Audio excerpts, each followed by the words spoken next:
There is something that most fans never quite think through about Gandalf. He is old, older than the sun, older than the sea, older than the mountains that were raised in the first wars of the Valar during the shaping of Arda, older than the forests that burned when Ungoliant and Melkor destroyed the two lamps and plunged the world into its first darkness. He arrived in Middle-earth wearing the body of an old man, carrying a gnarled wooden staff and a reputation for excellent fireworks. And for more than 2,000 years, he moved through kingdoms and forests and small, quiet villages, warning anyone who would listen that the shadow in the south was not finished. He said it to kings, he said it to councils, he said it to hobbits over tea and pipe smoke, with a patience that looked almost like contentment. And in all that time, there is one question nobody around him seems to have asked. Not Elrond, not Galadriel, not even the clever and careful Bilbo Baggins, who spent enough time around Gandalf to write a book about it. What does a being that ancient actually know about Sauron that everyone else does not? This is not speculation pulled from nowhere. This is what the texts reveal when you read them all the way down, through the Silmarillion and unfinished tales and Tolkien's letters, past the familiar architecture of the films, and into the older and stranger landscape of the full legendarium. Because Tolkien did not simply create a dark lord and a wizard who opposed him.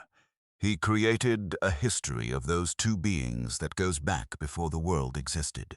He placed them in the same community, in the same era, under the same stars of Valinor.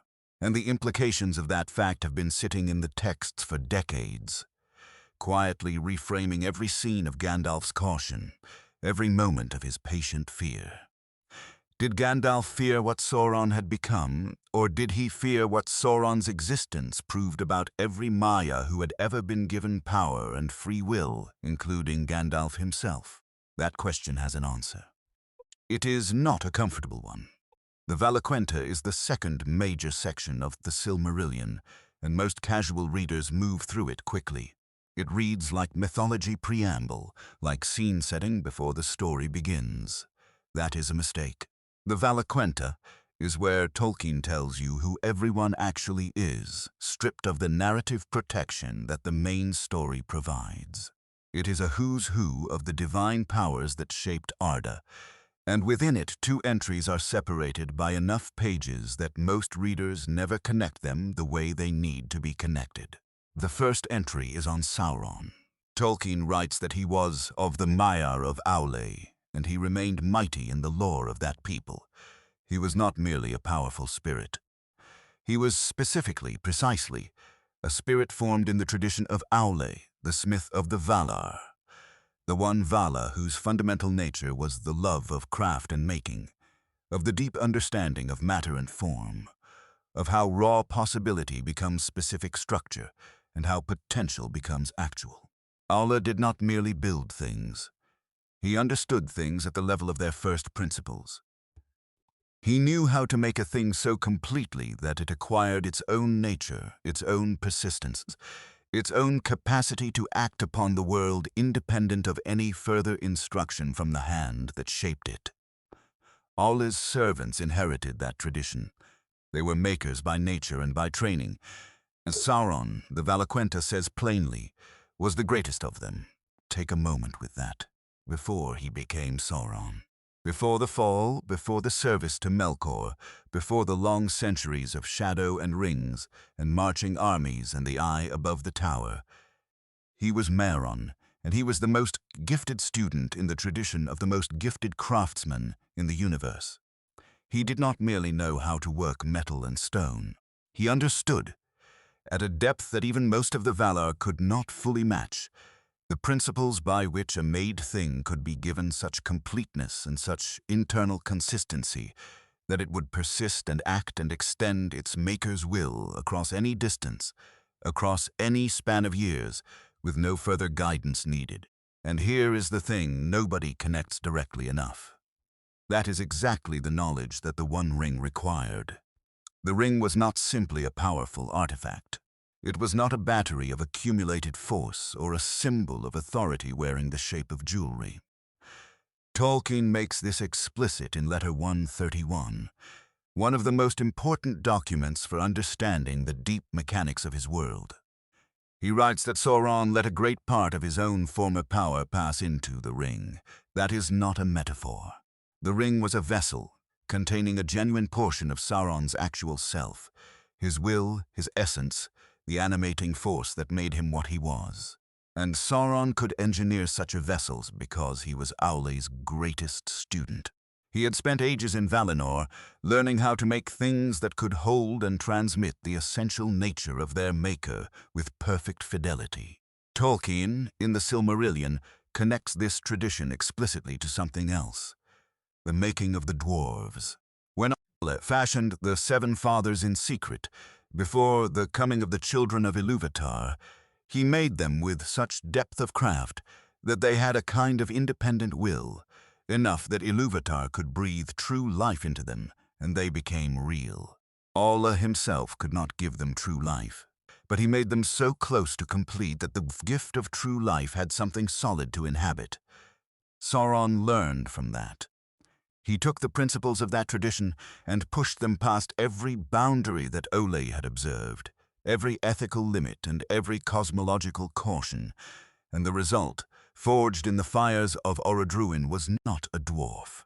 It was something that could outlast its maker's apparent defeat, and wait, patient as the deep rock, for conditions favorable to recovery. Gandalf understood this, not as something he had read, not as something he had been told, as something he knew from inside the tradition, from being present in Valinor, across the ages when these principles were being developed, from having watched with his particular kind of seeing, the seeing of a being whose deepest nature was pity, and the capacity to understand others from within. As a being he knew personally worked out the theory that would eventually become the ring, because that is the second entry in the Valaquenta that needs to be connected to the first. Olorin. He is described as walking unseen among the elves of Valinor, putting fair visions in their hearts, pitying men and grieving at their sorrow, gentle in nature and reluctant to be seen. And then, through the account preserved in unfinished tales, Manwë says of him, Olorin was wisest of the Maiar, not most powerful, wisest. And wisdom in Tolkien's cosmology is not intelligence or accumulated knowledge alone.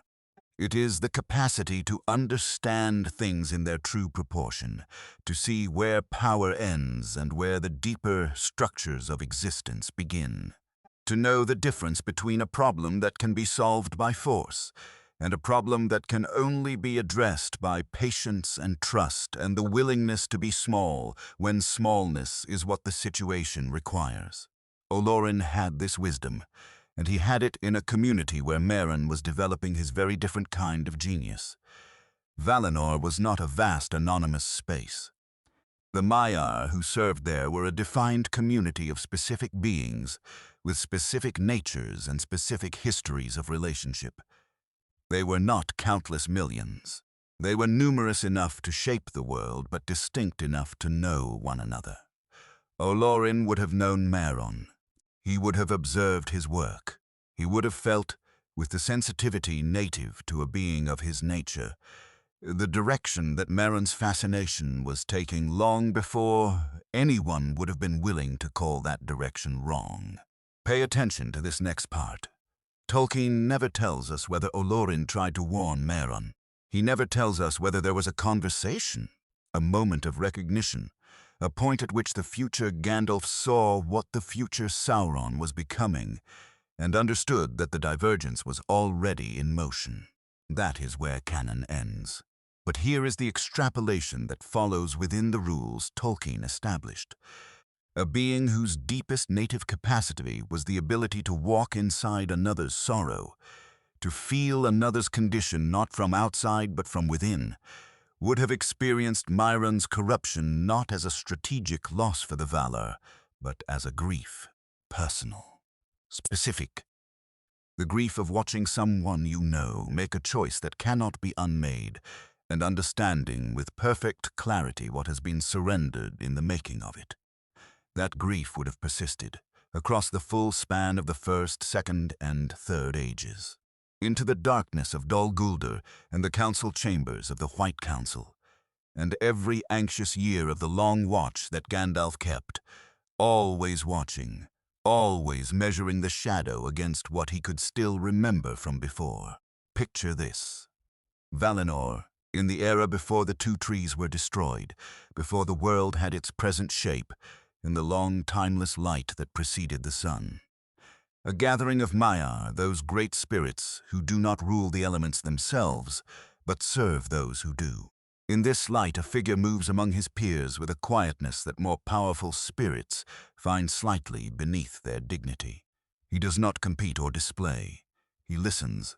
He finds the places where grief has taken hold, even here in the Blessed Realm, even among beings of vast power, who appear to have no obvious reason for sorrow, and he does something with that grief that defies easy description. He leaves those he has touched feeling more capable than they were before, without quite knowing what changed.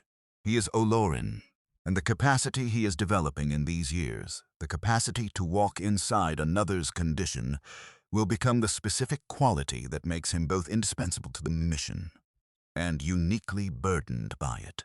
Elsewhere, under the same golden and silver light, a different figure is at work.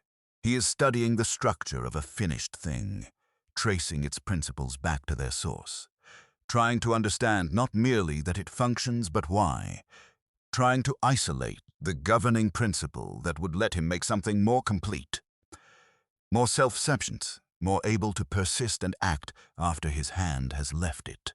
He is Mairon, and the brilliance of what he is doing is not yet separated from goodness. His work serves the tradition he was trained in. He is making things that help. But the direction of his fascination is already visible to any being old enough and sensitive enough to read it. He is interested in a specific kind of power. The power that outlasts the Maker. The power that continues the Maker's will when the Maker is not present to direct it. Olorin would have seen this direction. He would have recognized where it could lead. Not as evil, not yet, but as a trajectory that, if it continued unchecked and was divorced from pity and love, and the recognition that free creatures are not objects to be organized but subjects to be respected, would arrive somewhere that no Maya of Manwë and Varda could follow. He would have seen it. He could not have stopped it, and the knowledge that seeing was not the same as stopping would have become one of the defining griefs of his existence. Now bring in the second age, because this is where the trajectory becomes destination. In unfinished tales where the history of the Ring's power is told in greater detail than the Silmarillion allows, Sauron does something extraordinary. He disguises himself. He appears in Eregion among the elven craftsmen of the Second Age as Anatar, the Lord of Gifts, presenting himself as an emissary of the Valar, bearing knowledge and the desire to share it. He helps the smiths of Eregion develop their art far beyond what they could have achieved alone. The 7 rings given to the dwarves and the 9 given to men were made during this collaboration with genuine knowledge, because Sauron could not have faked the depth of what he knew. The craft was real. The teaching was real in the sense that the knowledge he shared was authentic, and the collaboration genuinely advanced the art. He spent centuries there. The patience required could not have been sustained by pure malice. It was sustained by something else. The genuine interest of a maker in the act of making, even when the making is in service of a trap. This is the detail that changes how we read Sauron's nature. He was not, at root, a being of simple destruction. He was a being of craft, whose craft had been corrupted, whose deep love of making had been separated from the love of the things made, so that making became control and artistry became domination, and the desire to see a perfectly organized world became the desire to be the thing organizing it. And Tolkien confirms this in Letter on 83, a passage that deserves more attention than it receives. Sauron, he writes, especially in the Second Age, did not consider himself evil. He had convinced himself, or very nearly, that the organization of Middle-earth under a single will would reduce suffering, that the chaotic wars and the dying and the waste of free people's energy on conflicts, that a sufficient organizing power could simply end, that all of this disordered suffering was worse than the ordered suffering of submission. He was not wrong that he was more competent than most of those who were managing things badly. He was catastrophically wrong about what made the difference between a world worth having and a world that wasn't. He had lost pity. And without pity, all the craft and all the intelligence and all the genuine technical mastery in the legendarium arrives at the same place. The world would be better if I were in charge of it. Gandalf understood this. He understood it, not from abstract analysis, but from watching it develop across 3 ages, from the specific grief of having known the being who arrived at that conclusion in the form it wore before it became a conclusion. And every time he looked at the shadow, at the Nazgul, and the armies and the eye of fire above Barad-dûr, what he was seeing was not merely a threat to be defeated, but a demonstration. The demonstration that a spirit of tremendous gifts, a Maya, whose tradition was the highest form of making, could choose its own destruction so thoroughly, could pour itself so completely into the work of domination, that the original self became unrecoverable. And here is where it gets strange.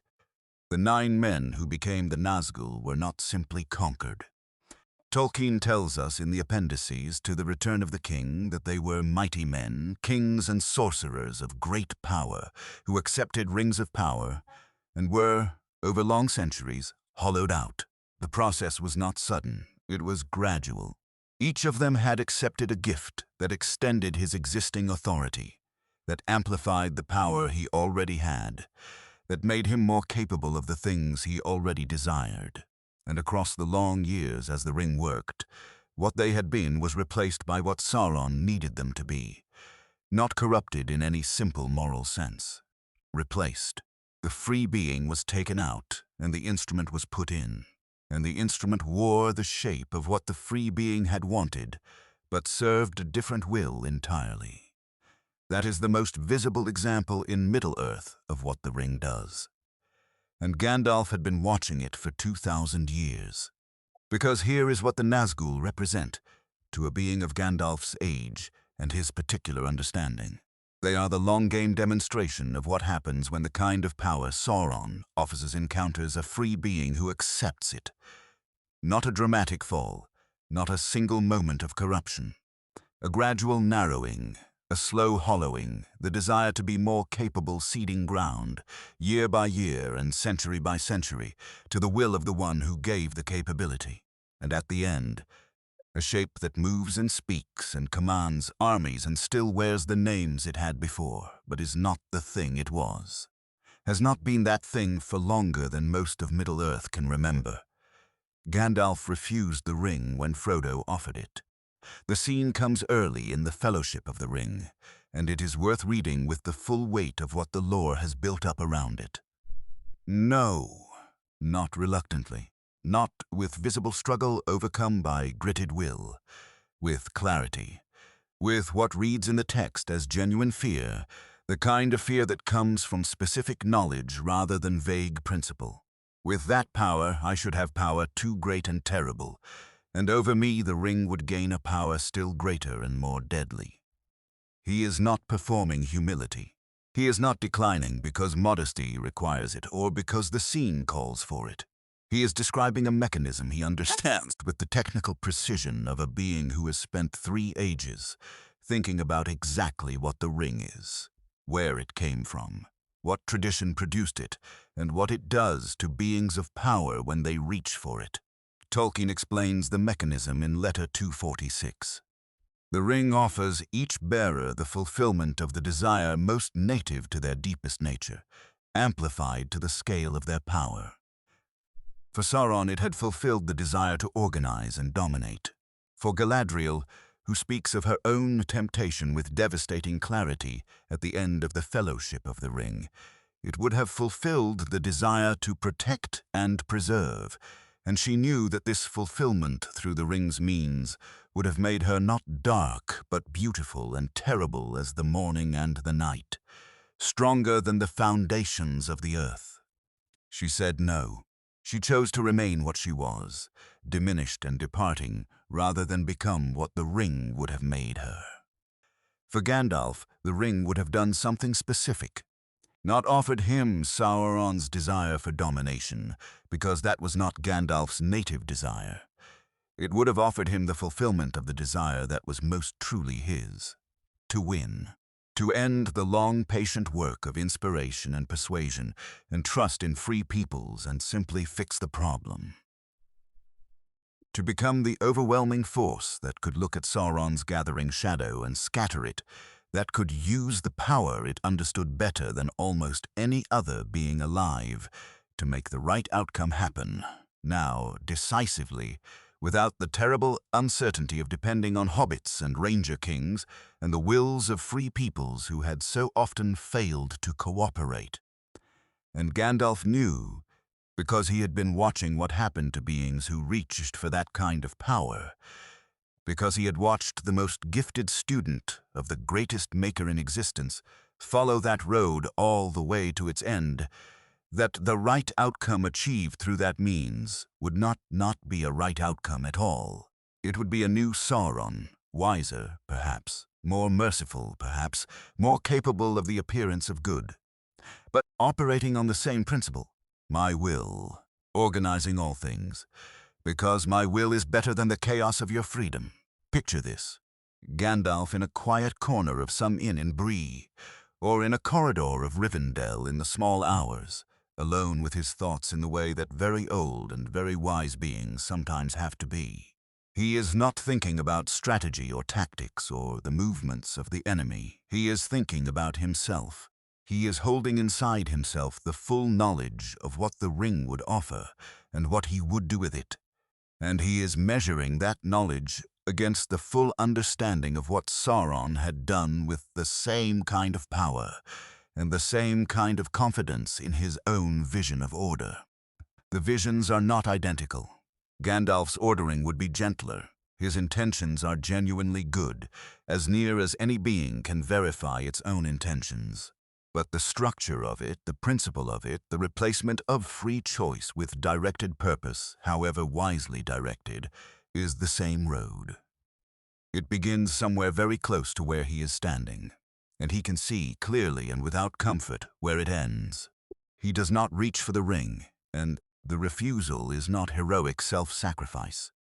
It is the specific courage of a being who has studied the thing he is refusing for long enough to know exactly what he is turning away from, and turns anyway, because the alternative is not winning. It is becoming.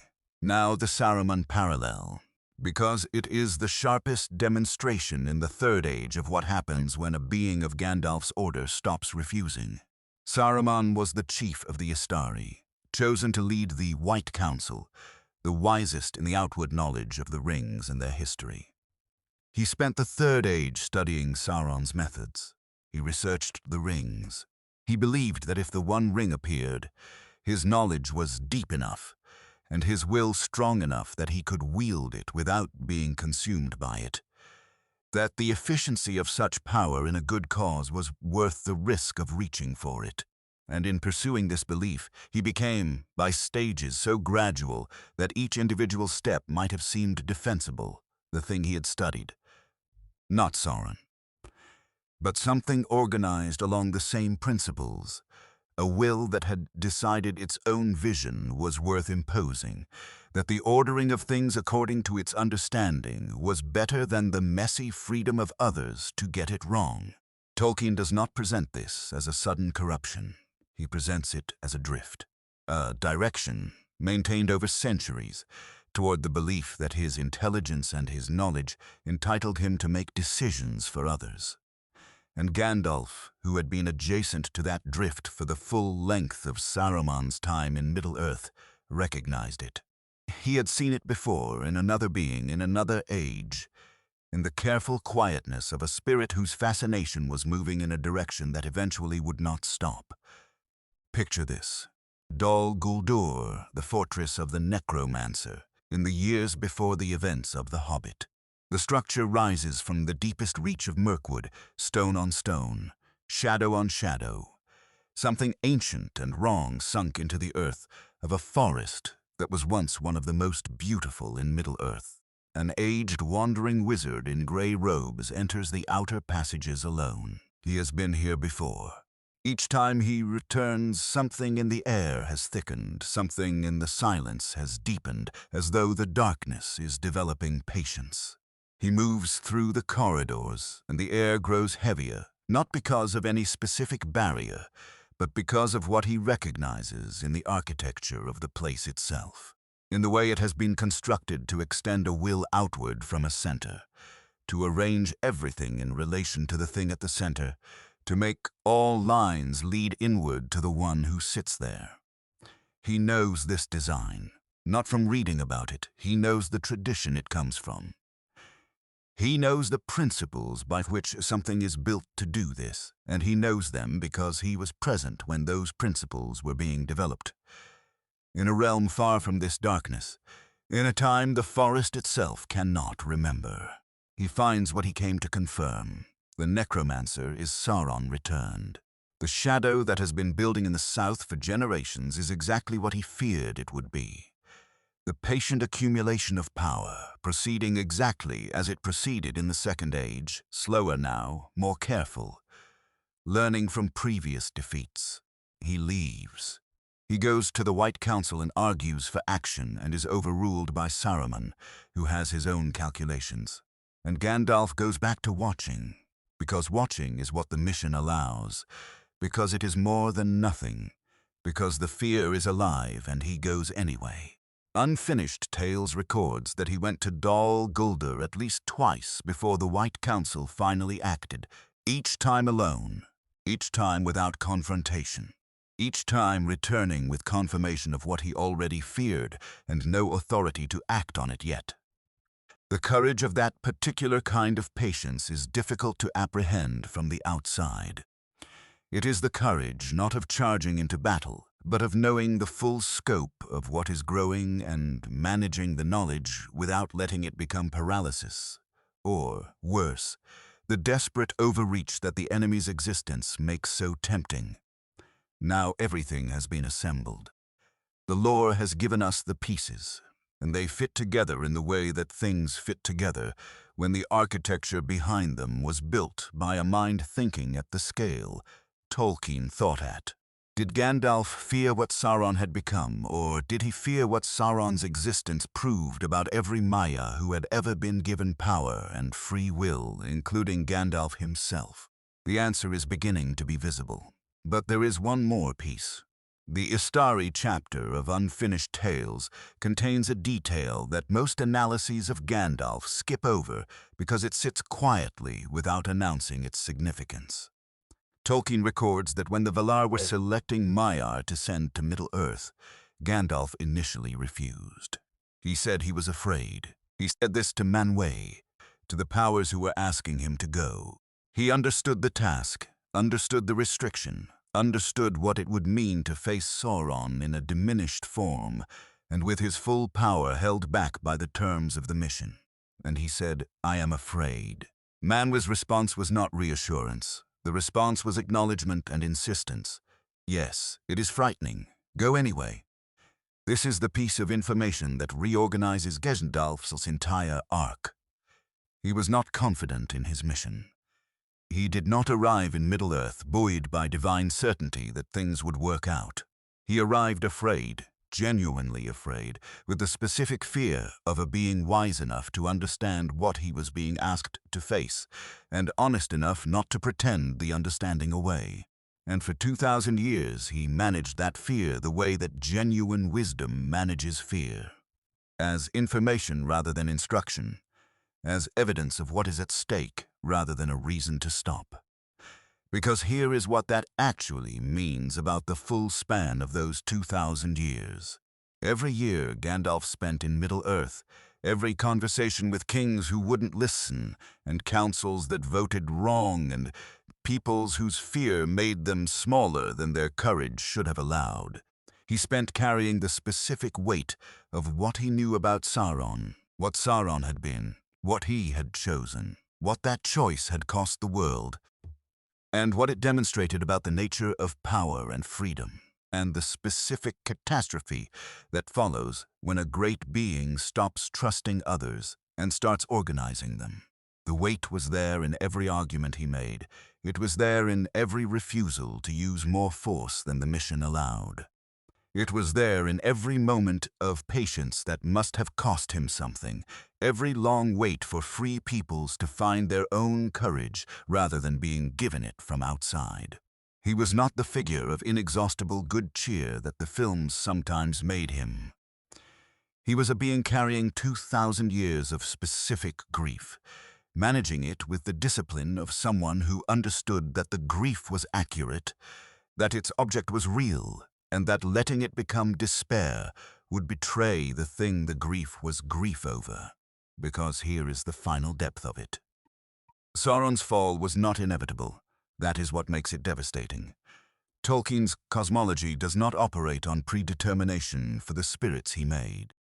The Ainur had genuine freedom, just as the children of Ilúvatar had it, and Mairon's choice to follow Melkor, to learn from him, to eventually develop a version of his darkness more cunning and more patient than Melkor's own, was a free choice, made by a spirit who could have chosen otherwise, the most gifted student of the greatest maker in the universe, a being who understood the deep structure of making at a level that could have produced wonders the world would have been grateful for across the whole span of its history.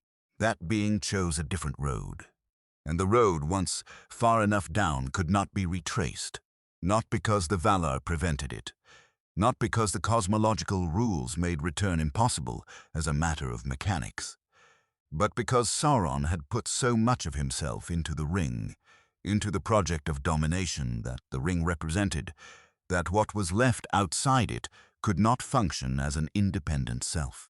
The ring had become him, and he had become the ring. And when the ring fell into the fires that made it, what remained was not the capacity to choose again. It was the unwinding of something that had made itself irreversible. Gandalf knew this, he knew it, because he had watched it happen from closer than anyone else alive. And what the knowledge added to his fear was not strategic intelligence, it was grief. The specific grief of knowing that it did not have to be this way, that the road diverged somewhere that could have been held, that the being who became Sauron had genuine gifts, that the world was poorer for having lost to the direction they were turned. In Letter 89, Tolkien writes something about the deepest purpose of his mythology that deserves to be held here at the end of this argument. He suggests that the value of the struggle for good is not secured by the certainty of victory.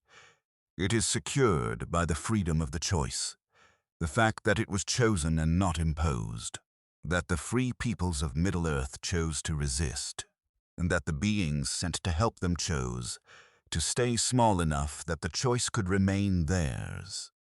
That Gandalf arrived afraid, and worked for 2,000 years afraid, and trusted the free peoples to find the will to do what he could not, on their behalf, simply do for them. Did Gandalf fear what Sauron had become, or did he fear what Sauron's existence proved about every Maya who had ever been given power and free will, including Gandalf himself? Ask it now with everything the lore has built around it. Hold the full weight of it. The answer is that both fears are the same fear. They are the same fear seen from two sides of the same truth. What Sauron had become was the proof of what happens to free will and genuine gift when they are given no limit, when they are freed from pity, when the maker stops caring about what the made things feel and starts caring only about the perfection of the making. And what that proof demonstrated about every powerful Maya, about Gandalf himself, was that the difference between wisdom and its corruption was never secured by nature. It was secured by choice, repeated choice.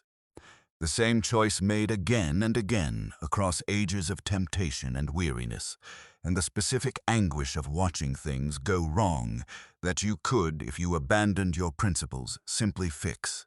Sauron stopped making that choice. Saruman stopped making it.